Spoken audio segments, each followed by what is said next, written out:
Imagine o dia mais importante da sua vida transformado em um deserto de cadeiras vazias pela própria mulher que te deu a vida.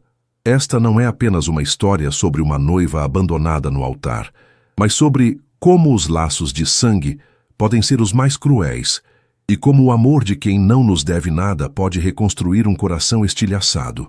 Prepare-se para uma jornada de dor profunda, uma traição imperdoável e o nascimento de uma nova e poderosa definição de família.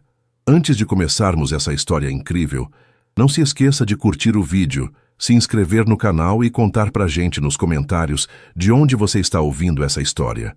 O sol de outono em Ribeirão Preto costuma ser impiedoso, mas naquela tarde de sábado ele parecia brilhar com uma delicadeza proposital, filtrado pelas copas das paineiras da Fazenda Santa Alvorada. O ar carregava um perfume denso de jasmim e terra molhada, um contraste perfeito com o frescor do meu vestido de seda off-white, que pesava sobre o meu corpo como uma armadura de sonhos. Eu me olhei no espelho do camarim improvisado pela última vez. A maquiadora, Tati, uma mulher jovem de mãos trêmulas que eu mal conhecia, terminava de aplicar o batom enquanto evitava cruzar os olhos com os meus. Eu estava radiante, ou ao menos era o que eu tentava me convencer, apesar do nó persistente no estômago que eu atribuía ao simples nervosismo pré-nupcial. Minha mãe, Estela, não estava lá. Ela deveria estar me ajudando com o véu, criticando o tom da minha sombra ou reclamando da umidade que arruinaria seu penteado impecável. Mas ela havia sumido horas antes, alegando que precisava resolver um último detalhe com o buffet. Estela sempre foi uma mulher de detalhes, ou melhor, de controle. Para ela, eu nunca fui. Apenas Lorena, sua filha. Eu era um projeto, um espelho onde ela tentava refletir suas próprias ambições frustradas. Quando anunciei meu noivado com o Ricardo, um arquiteto sonhador que não vinha de uma linhagem de cafeicultores ou empresários, vi o brilho de desdém em seus olhos. Mas ela sorriu. Um sorriso gélido que hoje eu percebo que deveria ter me aterrorizado. Tati, você sabe que horas são? Perguntei, sentindo o suor frio brotar sob a renda do corpete. O relógio de parede marcava 4h15. A cerimônia deveria ter começado às 4 em ponto. O silêncio que vinha do lado de fora era o que mais me incomodava. Em casamentos nessa região, o burburinho dos convidados, o tilintar das taças de espumante e o som de saltos no cascalho são a trilha sonora padrão. Mas ali, o que eu ouvia era apenas o canto ríspido das cigarras e o vento batendo nas janelas de madeira. Lorena, eu vou ver o que está acontecendo, Tati murmurou, saindo do quarto quase em fuga. Fiquei sozinha. O silêncio se tornou uma presença física, sufocante. Caminhei até a janela que dava para o jardim principal, onde 180 cadeiras de madeira rústica foram dispostas em um semicírculo perfeito diante de um arco de flores deslumbrante. Meus olhos se arregalaram e minha respiração travou. O jardim estava vazio, totalmente vazio. As pétalas brancas que deveriam marcar o caminho até o altar estavam sendo levadas pelo vento, espalhando-se sobre um gramado onde ninguém pisava. Não havia Ricardo, não havia músicos, não havia um único dos 180 convidados que confirmaram presença. Senti o chão desaparecer sob meus pés. Peguei meu celular, que estava silenciado sobre a penteadeira. Havia dezenas de mensagens e ligações perdidas. A primeira que abri foi do grupo da família. Minha mãe havia enviado uma mensagem em massa para todos os convidados, 4 horas antes. Infelizmente, por motivos de força maior e uma crise pessoal profunda da noiva, a cerimônia de Lorena e Ricardo foi cancelada. Pedimos a compreensão de todos e que não compareçam ao local. Minhas mãos começaram a tremer tanto que quase deixei o aparelho cair. Ela mentiu.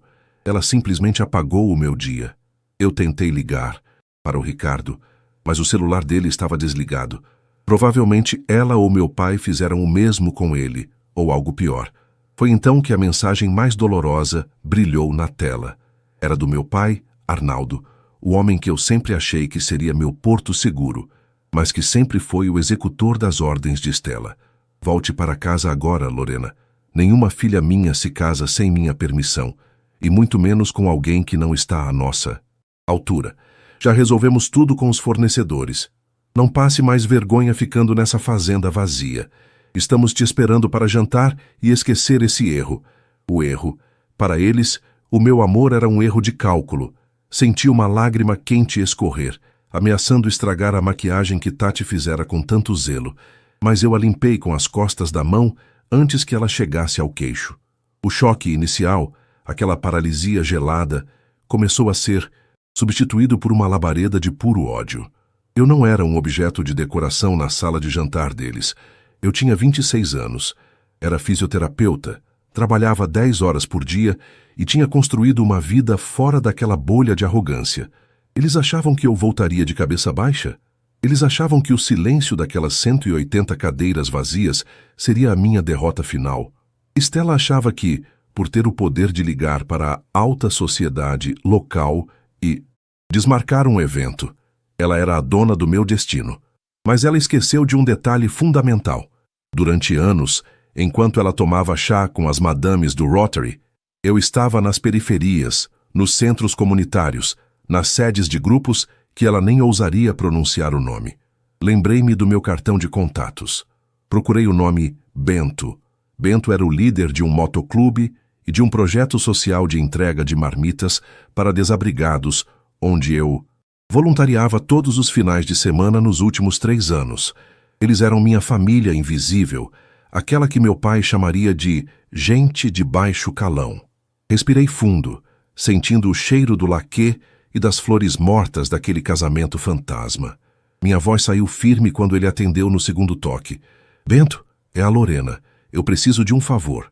Na verdade, eu preciso de uma revolução. Eu estou na fazenda Santa Alvorada. Meu casamento foi sabotado pela minha própria mãe. Não tem ninguém aqui. Se você puder reunir o pessoal, se vocês puderem vir para cá, eu não quero que essas cadeiras fiquem vazias. Eu vou me casar hoje, com ou sem a bênção de Estela e Arnaldo. Do outro lado da linha, ouvi o ronco de um motor sendo ligado e a risada rouca de Bento. Lorena, pequena, você não faz ideia do tamanho do barulho que a gente consegue fazer quando alguém mexe com um dos nossos. Me dá 1 hora. Só 1 hora. Desliguei. O silêncio da fazenda ainda estava lá, mas agora ele parecia o silêncio que antecede uma tempestade de granizo. Eu não ia voltar para casa. Eu não ia ser a filha obediente que aceita o cancelamento da própria felicidade. Eu sentei naquela cadeira de noiva, sozinha no camarim, e comecei a retocar meu batom. Eu ia esperar. E o que estava por vir não era o jantar de submissão que meus pais planejaram, mas o início da maior lição que Ribeirão Preto já viu sobre o que realmente significa ter uma família. Os 60 minutos que se seguiram ao meu telefonema para Bento foram os mais longos e claustrofóbicos da minha existência. Eu permanecia sentada diante do espelho, mas a imagem que ele me devolvia já não era a da noiva frágil e devastada de antes. O silêncio da fazenda Santa Alvorada, antes opressor, começou a ser preenchido pelo som pesado do meu próprio coração batendo contra as costelas. O cheiro dos lírios brancos nos arranjos laterais, que no início da manhã parecia celestial, agora me sufocava com um odor metálico, quase fúnebre. Eu podia sentir o peso de cada grampo no meu cabelo, cada camada de tule do meu vestido, como se fossem correntes que meus pais haviam forjado para me manter cativa em suas expectativas. De repente, o som de um motor de baixa cilindrada quebrou a monotonia do vento. Era um carro velho, uma variante azul calcinha, que tossia fumaça negra enquanto subia a ladeira de cascalho da fazenda. Meu coração deu um salto. Da janela, vi Ricardo descer do carro. Ele estava desgrenhado, com o terno amassado e o rosto manchado de lágrimas e poeira. Ele parecia um homem que acabara de sobreviver a um naufrágio. Corri para fora, ignorando o protocolo de que a noiva não deve ser vista antes da cerimônia. O que importava o protocolo agora? Se o próprio altar era uma mentira? Lorena! Ele gritou, a voz falhando. Ele correu até mim e me abraçou com uma força que quase me tirou o fôlego. Sua mãe, ela me mandou um vídeo seu. Um vídeo gravado há meses, editado, onde você dizia que não me amava mais e que ia fugir para a Europa com um ex-namorado. Ela disse que você já tinha ido embora, que o casamento estava cancelado e que, se eu aparecesse aqui, seu pai chamaria a polícia por invasão de propriedade. Eu me afastei um pouco, segurando o rosto dele com as mãos trêmulas. O ódio por Stella atingiu um novo patamar, um nível de frieza que eu nunca soubera que possuía. Ela mentiu, Ricardo. Ela mentiu para todo mundo. Mandou mensagens para os 180 convidados dizendo que eu tive um surto psicótico. Meu pai quer que eu volte para casa agora, como se nada tivesse acontecido. Eles limparam o lugar, Ricardo. Eles esvaziou a nossa vida em 1 hora. Ricardo olhou para o jardim vazio, para as cadeiras alinhadas que pareciam lápides de madeira em um cemitério de sonhos. Ele abaixou a cabeça, derrotado. Não tem ninguém aqui, Lorena. Nossos amigos, meus primos de Minas, todos acreditaram nela. Quem não acreditaria na respeitada Dona Stella? Acabou, meu amor. Vamos embora daqui. Não, eu disse, e minha voz soou como um trovão antes da chuva. Não acabou. Eu liguei para o Bento. Antes que Ricardo pudesse perguntar quem era Bento, um som grave e rítmico começou a vibrar no solo, vindo da rodovia que margeava a fazenda. No início, parecia o enxame de 1000 abelhas gigantes, mas logo se transformou no rugido inconfundível de dezenas de motores de alta cilindrada. O som era físico, uma onda de choque que fazia as janelas da sede tremerem. Na curva da entrada, surgiu a primeira Harley Davidson, com a bandeira do motoclube Asfalto Sagrado, tremulando ao vento. Atrás dela, 1, 5, 10, 20 motocicletas. Homens e mulheres vestidos de couro preto, com coletes remendados e barbas longas, cortando o silêncio aristocrático daquela fazenda com uma sinfonia de liberdade. Mas não eram apenas eles. Logo atrás das motos, começaram a surgir combis velhas, carros populares lotados e até uma van de transporte escolar. Eram as pessoas do Centro Comunitário Vila Real. Vi Dona Clarice, a senhora de 70 anos que eu ajudava com a fisioterapia pós-derrame, descendo de um carro com seu melhor vestido de estampa floral e um sorriso que iluminava o bairro inteiro. Vi os jovens do projeto de futebol, os meus meninos, todos vestindo camisas de botão, limpas, alguns com gravatas que claramente pertenciam aos pais, mas todos com o peito estufado de orgulho. Bento, um homem de quase 2 metros de altura, com uma cicatriz que cortava a sobrancelha e olhos que já tinham visto de tudo, desligou o motor de sua moto bem em frente ao altar. O silêncio que se seguiu foi preenchido apenas pelo estalar do metal quente dos escapamentos. Ele desceu, caminhou até mim e Ricardo, com um passo pesado, que fazia o cascalho ranger. Você disse que precisava de uma família, Lorena, Bento disse, com aquela voz de lixa que eu tanto respeitava. Eu contei para o pessoal o que a sua velha fez. A notícia correu à periferia mais rápido que fofoca de comadre. O povo da Vila Real, o pessoal da cozinha comunitária, os meninos do asfalto, ninguém aceitou que a doutorinha ficasse sozinha hoje. Eu olhei ao redor e as lágrimas que eu segurei por tanto tempo finalmente transbordaram, mas não eram lágrimas de tristeza, eram de puro êxtase. Eu contei, um por um. Eles foram ocupando as cadeiras. Aquelas 180 cadeiras que Stella e Arnaldo pensaram que ficariam vazias para me humilhar. Em menos de 15 minutos, cada assento estava tomado.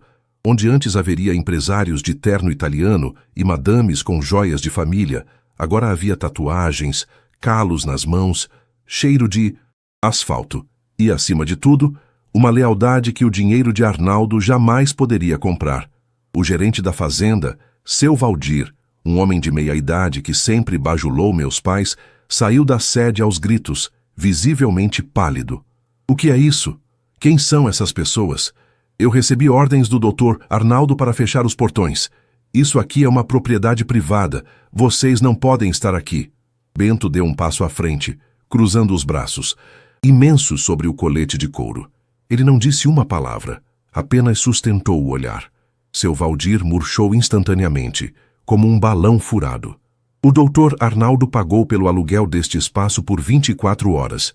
Eu disse, aproximando-me do gerente com a autoridade de quem não tinha mais nada a perder. O contrato está no nome dele, mas o evento é meu. Se o senhor tentar expulsar um único convidado meu, eu garanto que amanhã todos os jornais da cidade saberão que a Fazenda Santa Alvorada discrimina pessoas por sua aparência e classe social. E eu acho que o Bento e os amigos dele adorariam fazer uma manifestação pacífica no portão principal todos os finais de semana pelos próximos meses. O que o senhor prefere? Valdir olhou para os 180 rostos que o encaravam com uma seriedade gélida. Ele engoliu em seco, deu meia volta e entrou na sede sem dizer mais nada. Ricardo olhava para tudo aquilo em choque. Ele segurou minha mão, e desta vez o aperto dele estava firme. Lorena, essas pessoas, elas vieram por você. Elas vieram por nós, Ricardo. Elas são a minha resposta para a minha mãe. Ela queria um deserto? Eu dei a ela uma floresta de gente de verdade. A banda do motoclube começou a descarregar instrumentos de uma caminhonete. Não haveria quarteto de cordas tocando Bach. Haveria rock nu. Mas haveria alma e haveria a verdade nua e crua. Dona Clarice aproximou-se de mim e ajeitou uma mecha do meu cabelo. Você está linda, minha filha. Agora, vamos casar esse povo ou o quê? Eu olhei para o arco de flores. O sol estava começando a se pôr, pintando o céu de laranja e roxo, as cores da transição. A vingança de Estela tinha sido um cancelamento. A minha vingança estava apenas começando, e ela teria o sabor da mais doce redenção. O sol finalmente mergulhou atrás das colinas de Ribeirão Preto, deixando para trás um rastro de fumaça alaranjada e sombras longas que dançavam sobre o gramado da fazenda Santa Alvorada. A temperatura caiu alguns graus, trazendo aquele frescor súbito do interior, mas o calor que emanava das 180 pessoas sentadas naquelas cadeiras brancas era quase palpável. Eu estava parada no início do corredor de pétalas, o coração martelando. Contra as costelas, não de medo, mas de uma antecipação elétrica. O cheiro de gasolina das motos de Bento se misturava ao perfume adocicado dos lírios, criando uma fragrância crua e honesta que eu nunca esqueceria. A música começou. Não era a marcha nupcial, monótona que minha mãe havia exaustivamente ensaiado comigo durante meses. Em vez disso, um dos integrantes do motoclube, um rapaz de cabelos compridos chamado Tico, dedilhou as notas iniciais de uma versão instrumental e pesada de uma balada de rock no seu violão plugado em uma caixa de som improvisada.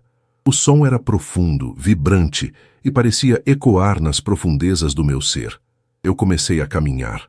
Eu não tinha meu pai ao meu lado.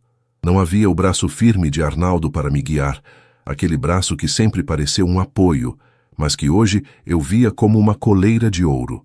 Eu caminhei sozinha, mas, pela primeira vez na vida, eu não me sentia desamparada. A cada passo eu olhava para os lados. Vi o rosto de Dona Clarice, cujas rugas pareciam contar histórias de uma vida inteira de luta, me observando com um orgulho que eu nunca vi no rosto de Estela.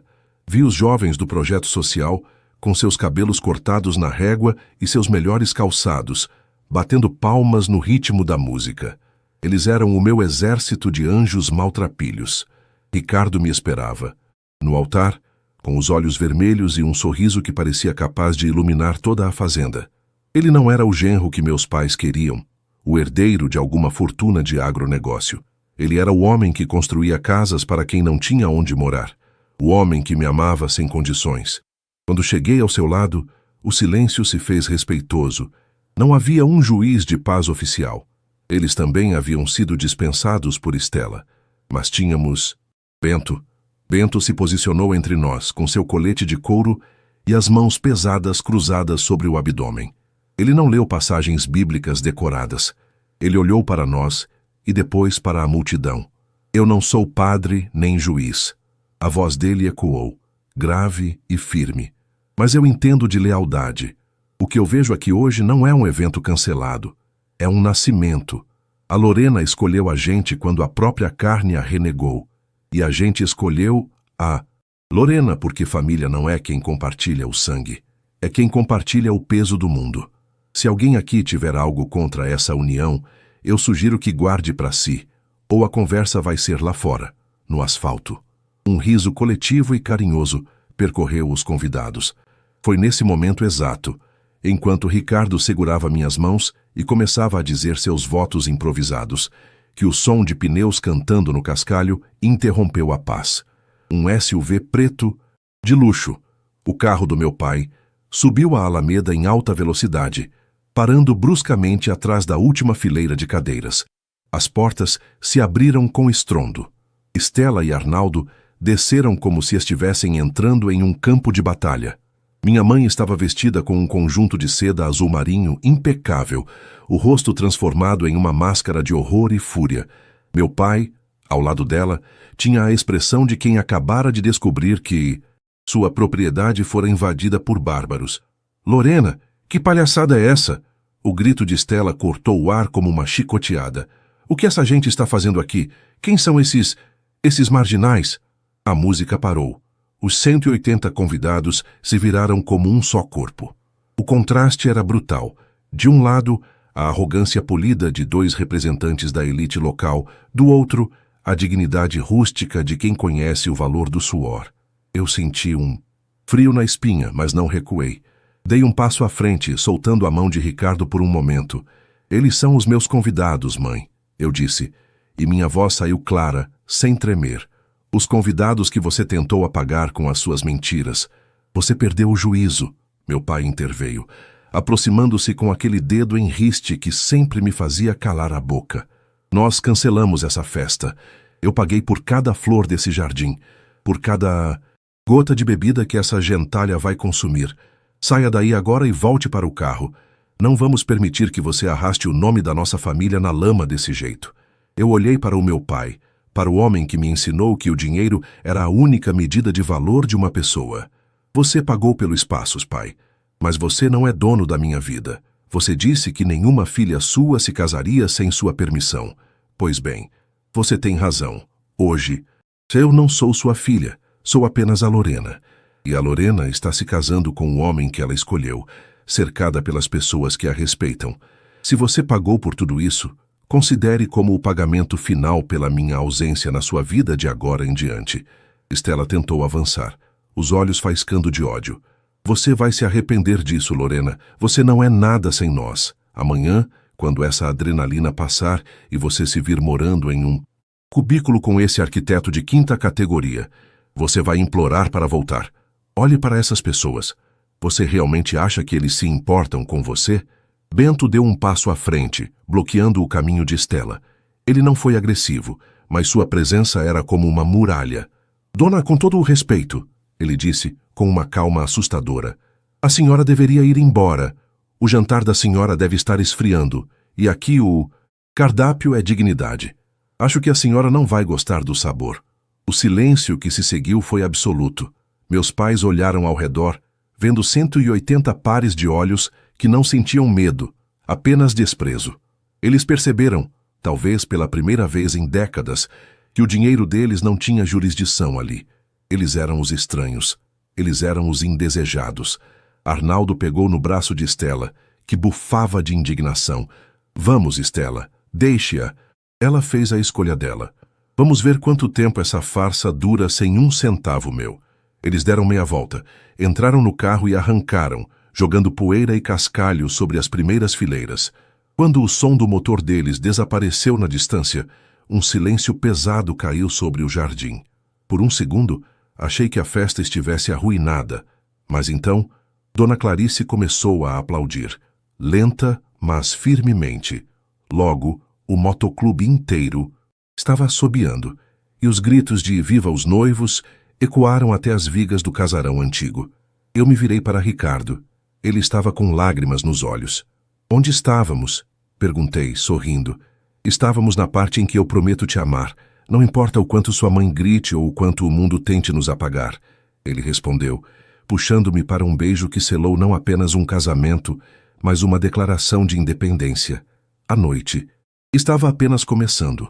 O buffet requintado que meus pais haviam contratado e tentado cancelar já estava pago. Eu fiz questão de que os garçons, que antes pareciam robôs assustados, servissem a melhor comida para cada uma daquelas pessoas. Vinhos caros foram servidos em copos de plástico para quem preferia.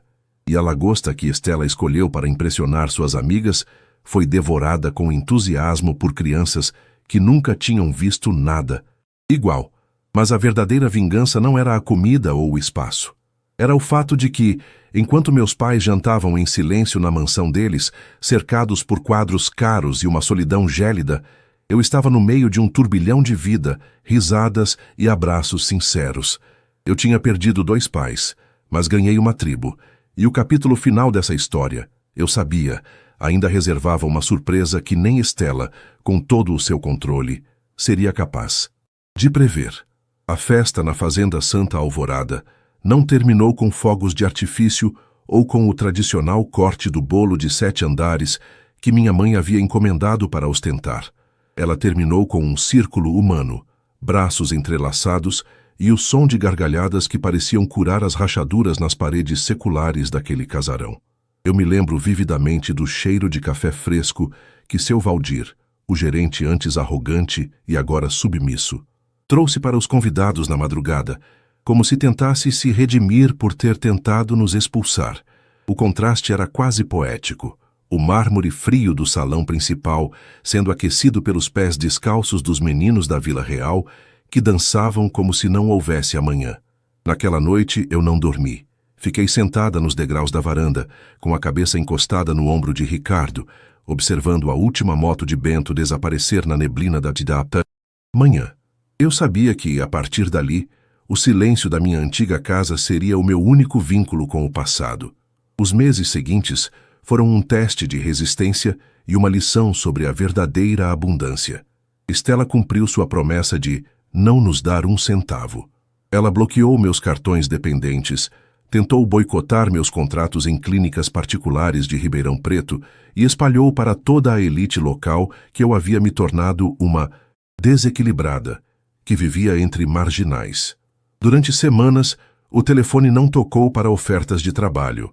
O dinheiro que eu e Ricardo tínhamos guardado era o suficiente apenas para o aluguel de um pequeno sobrado na Zona Sul, longe do luxo que eu conhecia, mas perto o suficiente do que eu precisava. O ar ali era diferente. Não cheirava a lustramóveis caro e segredos guardados a 7 chaves, mas a sabão em pó e a vizinhos que perguntavam como você estava e realmente esperavam pela resposta. A minha verdadeira vingança, porém, não foi planejada em um quarto escuro com um mapa de guerra. Ela foi construída com tijolos de suor, com a ajuda técnica de Ricardo e a mão de obra voluntária do pessoal da Vila Real e do motoclube. Transformamos um galpão abandonado que pertencia à paróquia local em um centro de reabilitação física comunitário. Não era apenas uma clínica, era um porto seguro. Eu atendia das 7 da manhã às 10 da noite. Dona Clarice era minha recepcionista honorária, garantindo que nenhum paciente saísse sem um conselho ou um pedaço de bolo de fubá. Em 1 ano, o projeto se tornou referência. Ganhamos prêmios de inovação social e, ironicamente, começamos a atrair a atenção da mesma mídia que Estela tanto amava manipular. O payoff final veio no aniversário de 1 ano do Instituto Recomeço. A prefeitura organizou uma cerimônia de gala no Clube de Campo, o reduto máximo da aristocracia da cidade, para homenagear os empreendedores sociais do ano. Eu fui convidada como a grande homenageada da noite. Ricardo insistiu que eu usasse o mesmo vestido do meu casamento, aquele que minha mãe tentou transformar em um símbolo de fracasso. Eu aceitei. O tecido de seda off-white ainda me servia como uma luva, mas a mulher, dentro dele, era infinitamente mais forte. Quando entrei no salão do clube, o burburinho cessou por um instante. Eu podia sentir os olhares pesados, carregados de julgamento e uma curiosidade mórbida. No fundo do salão, em uma mesa de destaque perto do palco, eu os vi. Estela e Arnaldo estavam lá cercados pelos mesmos amigos que haviam recebido as mensagens de cancelamento 1 ano antes. Minha mãe usava um vestido esmeralda que gritava riqueza, mas seus olhos estavam opacos. Quando ela me viu, um sorriso forçado e ensaiado surgiu em seus lábios. Ela se levantou e caminhou em minha direção, seguida por meu pai, que tentava manter a postura de patriarca benevolente.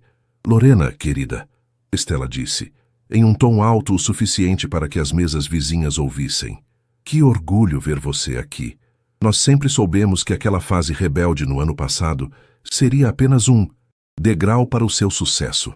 Estávamos comentando agora mesmo com o secretário de saúde como a sua educação em bons colégios foi fundamental para esse espírito empreendedor. Ela estendeu a mão para tocar meu rosto, um gesto de posse que ela usou a vida inteira para me diminuir. Eu dei um passo para trás, não com raiva, mas com uma indiferença que pareceu atingi-la como um tapa físico. Dona Estela, eu disse, usando o título formal que usaria com uma estranha. A senhora deve estar confundindo a história. A educação que recebi nos seus colégios me ensinou a olhar para o lado oposto de onde essas pessoas estão. O sucesso do instituto não veio do que vocês me deram, mas do que vocês tentaram me tirar. No dia em que a senhora esvaziou a minha festa, a senhora preencheu o meu propósito. O rosto dela empalideceu sob a camada espessa de pó compacto. Meu pai pigarreou. A voz, saindo rouca. Lorena, não seja infantil. Estamos aqui para te apoiar. As fotos amanhã nos jornais. Precisamos mostrar que a família está unida. Sente-se conosco. Vamos esquecer o que aconteceu. A minha família já está sentada, eu respondi, apontando para a mesa lateral onde Ricardo Bento, em seu melhor terno de que parecia desconfortável em seus ombros largos, e Dona Clarice estavam. Eles estavam lá quando as cadeiras estavam vazias. Eles estavam lá quando o meu sobrenome não valia nada nas clínicas de vocês. Vocês não são convidados da minha vida hoje, Arnaldo. São apenas espectadores de um sucesso que vocês tentaram impedir. Virei as costas antes que eles pudessem articular outra mentira. Subi ao palco sob os aplausos de uma plateia que agora via a rachadura na fachada impecável de Estela e Arnaldo. No meu discurso, não citei nomes de heranças ou linhagens. Falei sobre o asfalto, sobre o cheiro de óleo de motor e sobre o poder de um abraço de quem não tem nada, mas oferece tudo. Ao final da noite, enquanto saíamos do clube, vi meus pais parados à espera do manobrista. Eles pareciam pequenos, encolhidos sob as luzes de neon da fachada. Ninguém mais os cercava. A elite é cruel com quem perde o controle da própria narrativa, e todos ali agora sabiam da verdade. Eu entrei no carro velho de Ricardo, o mesmo que nos trouxe da fazenda 1 ano atrás. Para onde, Dora? Lorena, Ricardo perguntou, beijando minha mão. Para casa, eu disse, sentindo o peso do troféu no colo e a leveza da alma. Temos que preparar o café. Amanhã cedo, a Dona Clarice disse que vai trazer pão de queijo para comemorar com os pacientes. Enquanto o carro se afastava, olhei pelo retrovisor. A imagem de Estela e Arnaldo desapareceu na escuridão da rodovia. Eles tinham o dinheiro, tinham os títulos e tinham o silêncio. Eu tinha o barulho, tinha a luta e, finalmente, eu tinha a mim mesma. A vingança não foi vê-los sofrer, foi vê-los se tornarem irrelevantes na construção da minha própria felicidade. Eu não era mais a noiva que ficou sozinha no altar. Eu era a mulher que transformou um jardim vazio em uma cidade inteira de esperança. Fim.